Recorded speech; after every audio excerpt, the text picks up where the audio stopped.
Okay, next topic is adrenal incidentaloma. Adrenal gland and neuroendocrine tumors.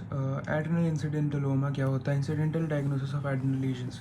मतलब बंदा गया कुछ और भी इसके लिए कोई पेन वेन या कुछ, तो इंसिडेंटली तुम एक ट्यूमर नहीं, लीजन, एड्रेनल लीजन तुम पता की हो, उसको कहते हैं इंसिडेंटलोमा। एड्रेनल इंसिडेंटलोमा का कॉजेज़ क्या क्या है? Non functional tumours most common cause है। इसके अलावा मेटास्टेसिस है, जैसे कि breast cancer, lung cancer, renal cancer. Functional tumours जैसे कि कुशिंग्स और कार्सिनोमा भी हो सकता है। इवेल्युएशन कैसे करते हो इसका? पहला है रूल आउट करने के लिए फंक्शनल ट्यूमर्स को, जिसमें कि serum cortisol, plasma free metanephrines, serum DHEA, dexamethasone suppression test, urinary control. Malignancy में है FNAC only after ruling out pheochromocytoma. Pheochromocytoma को रूल आउट करने के बाद मैलिग्नेंसी के लिए FNAC करोगे। फंक्शनल ट्यूमर्स में serum cortisol, plasma free metanephrines, serum DHEA, dexamethasone suppression test, urinary cortisol. Radiological feature suggestive of adrenal malignancy क्या क्या होता है? डायमीटर मोर देन 4 सेंटीमीटर और या फिर मोर देन 10 HU डेंसिटी। तो ये एक अपना NCCT है, CT स्कैन, तो non contrast CT scan NCCT showing incidentaloma. यहाँ पे बेनाइन ट्यूमर है लेस देन 10 HU यूनिट्स, तो ये एक एड्रेनल कह सकते हो लीजन है।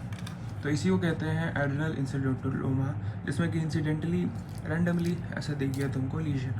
अब आगे आते हैं डायमीटर क्या होता है? 4 सेंटीमीटर से ज़्यादा तो CCT में वॉश आउट करते हैं। MRI केमिकल शिफ्ट होता है, no change in signal intensity on out of phase imaging. FDG PET में क्या होता है? Positive Uptake. मैनेजमेंट कैसे करते हैं इसका? Unilateral adrenal mass, radiological suspicion of malignancy. अगर नहीं है तो फंक्शनल ट्यूमर्स है, अगर उसमें फंक्शनल ट्यूमर नहीं है तो सर्जरी नहीं करोगे। अगर फंक्शनल ट्यूमर है तो लैप्रोस्कोपिक एड्रेनेक्टमी करोगे। और अगर रेडियोलॉजिकल सस्पेशन ऑफ मैलिग्नेंसी है तो फिर लोकल इन्वेजन है या नहीं, अगर है तो ओपन एट्रेक्टमी करोगे। अगर लोकल इन्वेजन नहीं है, डायमीटर 6 सेंटीमीटर से ज़्यादा है, तो 6 सेंटीमीटर से कम है तो लैप्रोस्कोपिक एड्रेनेक्टमी। बट अगर डायमीटर 6 सेंटीमीटर से कम नहीं है, यानी कि डायमीटर 6 सेंटीमीटर से ज़्यादा है, तो इंडिविजुअलाइज सर्जिकल अप्रोच। तो ओपन एड्रेक्टमी तब कर रहे हो जब radiological suspicion of malignancy with local invasion है, और अगर उसमें भी लोकल इन्वेजन है बट छोटा है तो लैप्रोस्कोपिक एड्रेनेक्टमी कर सकते हैं, यानी कि 6 सेंटीमीटर से कम। ये हो गया फंक्शनल ट्यूमर। सब आते हैं नॉन फंक्शनल ट्यूमर्स, इसमें 4 सेंटीमीटर से कम यानी बेनाइन, तो उसमें सर्जरी CT MRI हर 6 महीने करते हैं, सर्जरी नहीं करते। 4 सेंटीमीटर ज़्यादा है, फीचर्स ऑफ मैलिग्नेंसी या फिर सिग्निफिकेंट ग्रोथ है तो एड्रेनेक्टमी करेंगे, एड्रेनल ग्लैंड काट के फेंक देंगे। तो that was it about adrenal incidentaloma. इसमें फंक्शनल ट्यूमर्स क्या क्या है? सीरम कॉर्टिसोल, इवेल्युएशन कैसे करोगे? Serum DHEA, plasma free metanephrines, dexamethasone suppression test और यूरिनरी कॉर्टिसोल, और मैलिग्नेंसी के लिए FNAC।